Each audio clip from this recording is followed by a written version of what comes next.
Buen día, estudiantes de sexto de Administración de Empresas en la materia de Introducción a la Auditoría. Habíamos venido conversando sobre las normas del trabajo y logramos diseñar lo que es la planificación y la supervisión del trabajo en auditoría, que se fundamenta específicamente en generar un plan anual que demuestre a los sectores involucrados, a la entidad y demás organismos supervisores de estos hechos, la actividad que la organización va a ejecutar en este año, por decir algo, ¿no? Nosotros más o menos suponemos que en este mes de septiembre y octubre ya las entidades públicas y privadas deben estar preparando su plan anual para el año 2021. Entonces todo tiene su tiempo. Una vez realizado esto, entonces vamos a pasar a la siguiente fase que tiene que ver con la norma de auditoría que habla sobre la evaluación del sistema de control interno. Que hemos hablado sobre el sistema de control interno, hemos dicho que el sistema de control interno es aplicado por las organizaciones con la finalidad de salvaguardar sus recursos. Todo lo que yo haga o implante en la organización para salvaguardar los recursos están incluidos dentro de un sistema de control interno integrado que va a estar monitoreando qué pasa con nuestros bienes, cómo se mantienen y se controlan los pasivos, cuáles las afectaciones positivas o negativas que tiene los dueños de la organización, con la finalidad de caminar con una organización con salud. Para poder evaluar entonces el sistema de control interno, nosotros necesitamos contar con la suficiente información de ese sistema de control interno. Las políticas, la legislación, los reglamentos, las resoluciones son las armas que van a permitir conocer cómo funciona el sistema de control interno. Miren ustedes que puede ser una política nacional, regional o local. Dentro de la legislación nosotros podemos separar pues la legislación nacional, que tiene que ver con la Constitución Política del Estado, que ya le da responsabilidades a las organizaciones, a las personas naturales o jurídicas, que es la ley suprema que va a regir todo el funcionamiento del Estado. Esa ley poco a poco se va desglosando y va convirtiéndose en leyes orgánicas que tienen una prevalencia sobre el resto de las leyes. Las leyes orgánicas solamente van a estar bajo la Constitución Política del Estado y los tratados internacionales. Entonces estas leyes orgánicas rigen determinado tipo de sectores, como por ejemplo las universidades tienen una ley orgánica de universidades y escuelas politécnicas, ¿verdad? Asimismo tienen las del servicio público, asimismo tienen las de las Fuerzas Armadas, etcétera, etcétera, etcétera. Entonces vamos a ir desglosando cuáles son los límites de las leyes orgánicas, no rebasar las disposiciones establecidas en la Constitución Política del Estado. Luego tenemos las leyes ordinarias que regulan también la actividad de las relaciones entre ecuatorianos. Y así podemos ir desglosando un sinnúmero de leyes que les vamos a nombrar como los decretos ejecutivos, como los decretos legislativos, como las resoluciones, como los decretos ministeriales, y todos estos normalmente, incluidas las leyes orgánicas para abajo, normalmente van acompañadas de un reglamento que facilita su aplicación y que puede aclarar algunas dudas que existan en el proceso de entendimiento de esa misma aplicación. ¿Qué tenemos entonces? Ya tenemos un sector de las leyes generales que van a regir al Estado ecuatoriano para nuestro caso. Entonces podemos ir separando también algunas ordenanzas regionales que normalmente son emitidas para el caso del Ecuador por los consejos provinciales, algunas resoluciones, normalmente tienen que ver con el medio ambiente, cuestiones muy generales. Y las leyes locales que están dadas por los municipios, ¿verdad? Que se conocen también como los gobiernos descentralizados autónomos municipales. Entonces, eso tienen sus límites de aplicación y nos van a permitir también poder enfrentar los requerimientos del sector público con referencia a las empresas o a las personas naturales o jurídicas. Vamos a tener otro tipo de leyes, otro tipo de normativa, para ponerlo en un mejor contexto, que tiene que ver propiamente con la entidad, ¿verdad? Y las entidades normalmente tienen estatutos que rigen su vida, tienen reglamentos para establecer los movimientos o actividades que debe realizar un servidor con referencia al manejo de los bienes.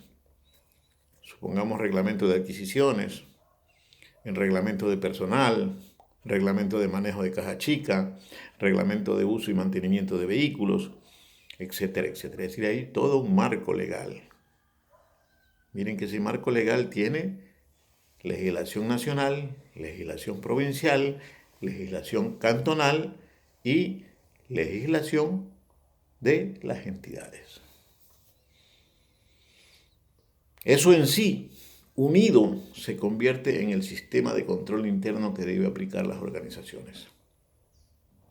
Y lo tiene que hacer con disciplina, con orden lógico y razonamiento, para defender esos intereses. Y cada uno de esas actividades van no solamente defendiendo los intereses organizacionales o defendiendo los bienes o controlando los pasivos, sino que van dejando evidencias, rastros que permiten que posteriormente, cuando se haga un análisis, se logre determinar la realidad de los hechos. Como los auditores no podemos, pues, por lógica de tiempo, por lógica de costos, analizar transacción por transacción, entonces tomamos el camino de evaluar el sistema de control interno. Para evaluar el sistema de control interno, entonces se necesita aplicar tecnologías o metodologías que nos faciliten esa labor y nos den un grado de confianza, El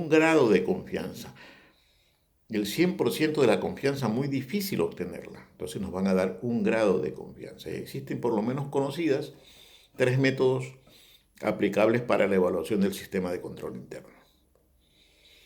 ¿Verdad? Tenemos el método de cuestionarios, el método de la narrativa descriptiva de los hechos y el método de la flujodiagramación.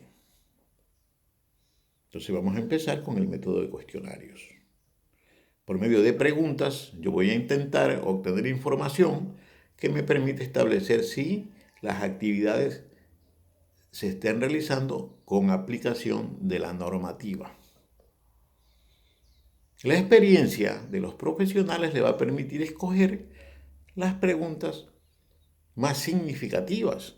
No puedo preguntar todo, no puedo hacer un banco de preguntas en donde el cuestionado o el preguntado sienta una presión, sienta un cansancio.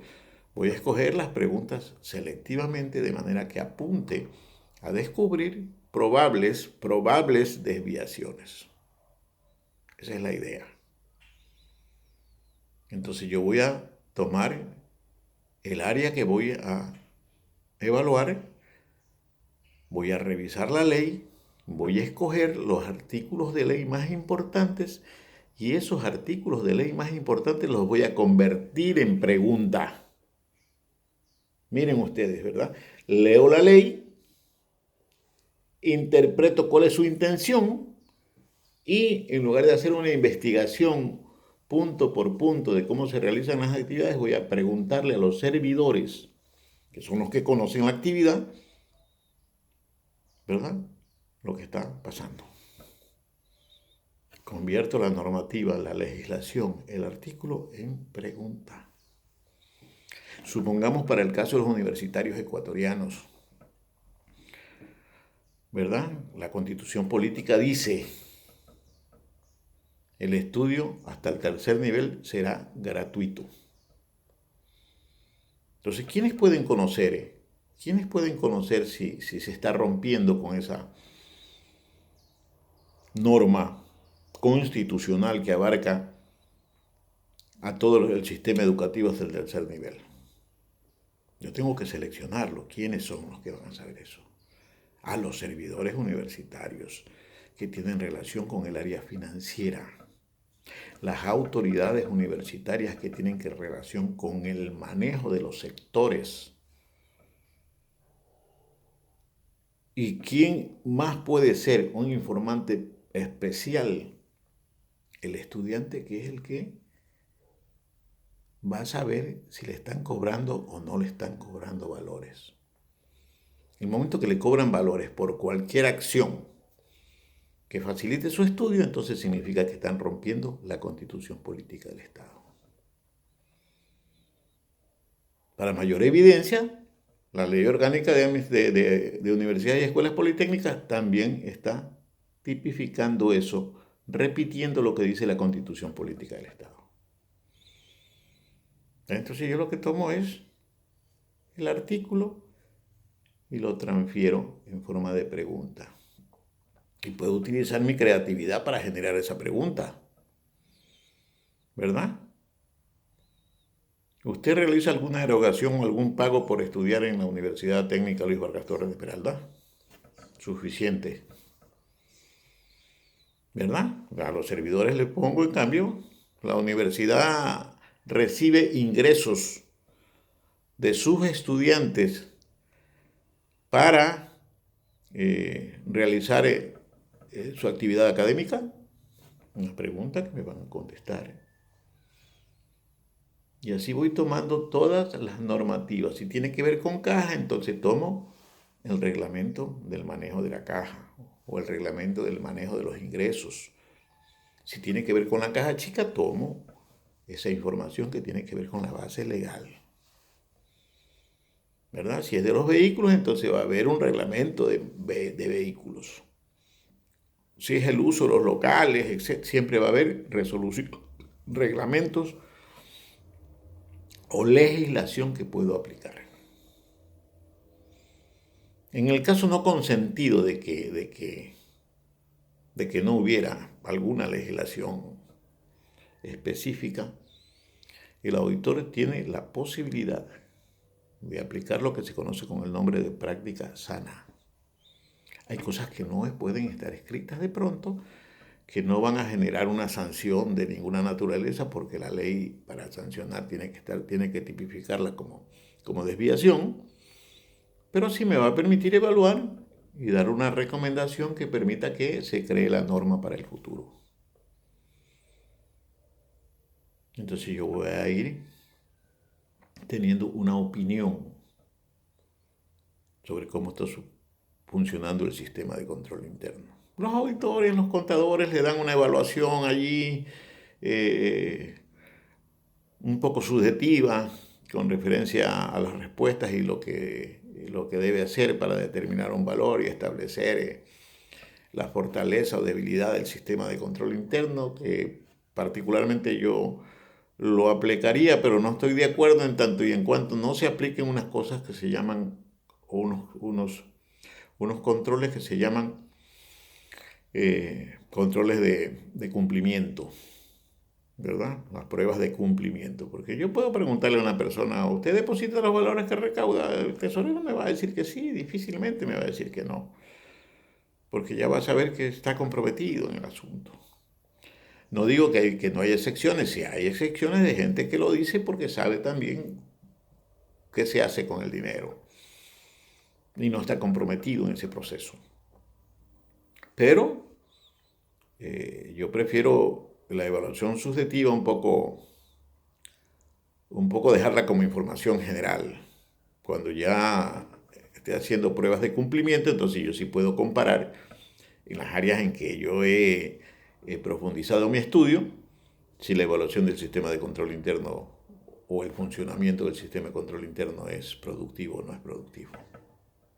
Vean ustedes que no me salgo absolutamente nada. Tomo la ley, la convierto en pregunta, monitoreo la pregunta, establezco su pertinencia, es decir, cuando la tabulo, ¿verdad? Porque la misma pregunta le voy a hacer a un sector, a un grupo, pequeño o grande, dependiendo de la cantidad de involucrados que estén. Y voy a ir determinando opiniones. Voy determinando porcentajes de aplicación del sistema de control interno en términos subjetivos, y cuando ya lo compare con las pruebas de cumplimiento lo voy a hacer en términos objetivos. En sí y en términos generales, ese es una evaluación por medio de un sistema conocido con el nombre de cuestionario de control interno, una metodología de trabajo. Si no quiero aplicar, pues ese que me parece que es bastante idóneo, me parece que es el que más utilizan los auditores o la gente que evalúa una entidad. Hay otro que se conoce con el nombre de narrativa descriptiva, que tiene también la relación con la ley, en donde yo voy a sentarme con el servidor o voy a solicitarle al servidor que sirva a narrar cuál es su actividad, cuáles son sus responsabilidades, hasta dónde llegan los límites de acción de su accionar de trabajo, que me lo diga por escrito. En el momento que yo tengo esa evaluación, tengo esa información, de parte del servidor, entonces la voy a comparar con el orgánico funcional, porque hay un orgánico funcional que le da responsabilidades a todas las personas que trabajan en la entidad. Ese orgánico funcional también es un marco legal. Entonces yo voy a comparar lo que debe hacer con lo que hace de acuerdo al informe que él mismo me da. Y eso tiene que cuadrar. Si no cuadra, existe la posibilidad de alguna desviación. Existe la posibilidad, que no necesariamente puede ser una desviación negativa, que no necesariamente puede tener una afectación, pero es bueno compararlo. Es bueno compararlo. Eso me va a dar un camino. Esto es lo que tengo que profundizar en el proceso de investigación. Las diferencias existentes entre lo que él narró y lo que dice el orgánico funcional, ¿verdad? Igual que en los cuestionarios. Si los cuestionarios la respuesta es negativa con referencia a lo que realmente se debe aplicar, entonces lo que me da es un camino que yo debo indagar o debo evaluar para poder establecer el impacto en la organización por no cumplimiento de la norma. ¿Verdad? Y la tercera metodología aplicada, que es la flujodiagramación. Hacer un flujo de las actividades, ¿verdad? Por decir, para comprar, ¿qué se hace para comprar un bien? Primero alguien debe solicitarlo porque lo considera una necesidad, un equipo de trabajo para él, materiales que debe utilizar, va a hacer una solicitud o un requerimiento solicitando que le suministren de algo. Entonces esa ya es una operación, un pedido de un servidor. El hecho que los servidores pidan no necesariamente significa que se le va a conceder. Pero yo ya pongo ahí una figurita que es un círculo, que significa que es una operación. Y el camino continúa. Esa solicitud va a su jefe inmediato y su jefe inmediato va a analizar la pertinencia de ese pedido. ¿Es pertinente o no es pertinente? Si su jefe inmediato considera que es pertinente, entonces lo va a aprobar. Si lo aprueba en forma inmediata, entonces es otra operación.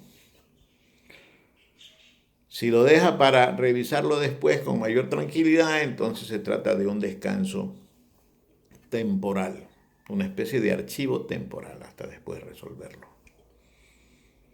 Y si considera que no es necesario, entonces un archivo permanente. Hasta allí llegó.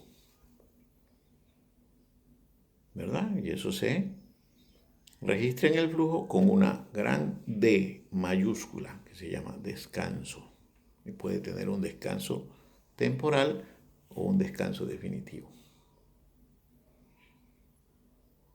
Miren ustedes, ¿no? Cómo vamos avanzando. Entonces, si es aprobado, sigue su camino. Y va a pasar ahí al departamento administrativo, por decirlo. Cada traspaso entre departamentos hay unas dos rayitas horizontales con una flecha, que significa que ha sido transportado o enviado a otro lugar. Entonces va donde el jefe administrativo, y el jefe administrativo va estableciendo cuál es una operación. La primera operación puede ser transportarlo, enviarlo en la diagrama con las flechitas al departamento de presupuesto a ver si hay presupuesto. Y él no puede aprobar si no establece que existe la disponibilidad presupuestaria necesaria. Si hay la disponibilidad, entonces ya tiene una media aprobación. Si no hay la disponibilidad, entonces archivo permanente. ¿Verdad? Volvemos a, si hay la disponibilidad, entonces yo voy a solicitar si hay la disponibilidad económica. La primera era disponibilidad presupuestaria, la segunda es disponibilidad económica. Si la respuesta es afirmativa, entonces yo le voy a pasar al departamento de compras para que haga un análisis de mercado. Todas las actividades que la entidad ejecuta yo las puedo diagramar. Un círculo, operación. Una D, descanso. Un cuadrito, un cuadro, un cuadrado, inspección. Unas flechas horizontales, transporte. Unas flechas verticales, un conector entre una hoja y otra, que son normalmente los símbolos que utilizan los eléctricos o electrónicos para realizar sus diagramas. Eso ha mejorado mucho ahora con todos los iconos que se manejan en el desarrollo de la informática, en donde ya hay hasta cuestionamientos, etcétera. Depende de qué tipo de iconos vayamos a utilizar, de manera que esa utilización sea de conocimiento general. Todas las personas que vean la flujodiagramación puedan entender cómo se hace. Si yo tengo mi flujodiagramación establecida con respecto a lo que es la ley, es decir, cómo debe hacerse, voy a ir a hacer un seguimiento en la aplicación de una técnica de auditoría, ¿verdad? Que es el rastreo. Y voy a empezar cómo inicia la adquisición de un bien y voy a ir también viendo cómo se realiza en la práctica. Voy a hacer otra flujodiagramación y después la voy a comparar. Lo que dice la norma, lo que se aplica. Si cuadra, entonces estamos aplicando bien el sistema de control interno. Y mi evaluación va a ser positiva. Si hay algunas diferencias, tengo que ver qué impacto tiene en la organización y por qué razones ocurre. Miren entonces cómo evaluamos el sistema de control interno. Evaluamos todas las disposiciones que nos han dado para realizar una actividad cualquiera. ¿Verdad? Usted ve que cuando van a comprar a los supermercados ya le hacen su lista y todo y le dicen tanto cuesta. Cuando usted paga, recién le imprimen la factura. ¿Verdad? Porque puede suceder que ya llegamos a la cuenta y usted no tiene el valor suficiente. Puede decir, rebaje menos artículos. Y el tipo le va a rebajar porque todavía no imprime la factura. Puede decir, no quiero nada porque se me olvidó la plata. El tipo no imprime la factura y por tanto no entra en el sistema. ¿Por qué? Porque la regulación, la norma, el reglamento, la resolución dice que eso es lo que hay que hacer. ¿Qué le da al auditor eso? Al experto, al evaluador, ¿qué le da? Una opinión de lo que está sucediendo en la organización. Pero sigue siendo una opinión subjetiva. ¿Cuándo una opinión es subjetiva? Cuando yo no tengo pruebas suficientes para demostrar que eso es verdad. ¿Verdad? Miren la diferencia. Subjetivo es lo que yo pienso, lo que yo creo, pese a que estoy nutriéndome de datos. Es mi percepción. Pero mientras no pueda probarlo efectivamente, no se puede convertir en objetivo, en real, en veraz. Esa evaluación es un poquito complicada, pero permite algunas cosas, ¿verdad? Normalmente las personas le tienen un poco de temor, quizás. Podemos llegar a la palabra, aunque no creo que sea la palabra perfecta, pero desconfianza. El auditor llegó, ya vienen a molestar, ya vienen a estar averiguando una cosa, otra cosa, todo lo que me pregunten, tengo que preguntar bien en mi respuesta, pero cuando usted realiza la evaluación, su contacto con los servidores, su experiencia en las relaciones humanas va a permitir que esa barrera que existe para que la información fluya se rompa. Eso es lo más importante en mi concepto del proceso. Romper la barrera de manera que usted le dé confianza al servidor y el servidor entienda que las evaluaciones, las auditorías, los controles se hacen con la finalidad de mejorar las actividades. Y si nosotros mejoramos las actividades, a la organización le va bien. Y mientras a la organización le vaya bien, a nosotros nos debe ir bien como servidores de esa organización. Eso hay que señalarlo. Poco hablan los auditores de eso, poco habla la ciencia o la tecnología del proceso de auditoría a nivel mundial. Pero para eso estamos en Esmeralda también. Aquí tenemos capacidad de creación. Vamos a hacer la evaluación. Pero uno de nuestros objetivos primordiales es romper el hielo existente entre los evaluados y el evaluador. Bueno, vamos a dejar para la siguiente grabación la tercera norma del trabajo en auditoría, que trata sobre evidencia suficiente y pertinente. Allí nos vamos a alargar un poquito en papeles de trabajo, cómo formularlos, etcétera, etcétera, pero es así. Esa evidencia suficiente o pertinente es la que me va a dar la suficiente información para ser objetivo en mi criterio de razonabilidad o no de los estados financieros o de razonabilidad o no del área que estoy evaluando. Muchísimas gracias, cuídense mucho.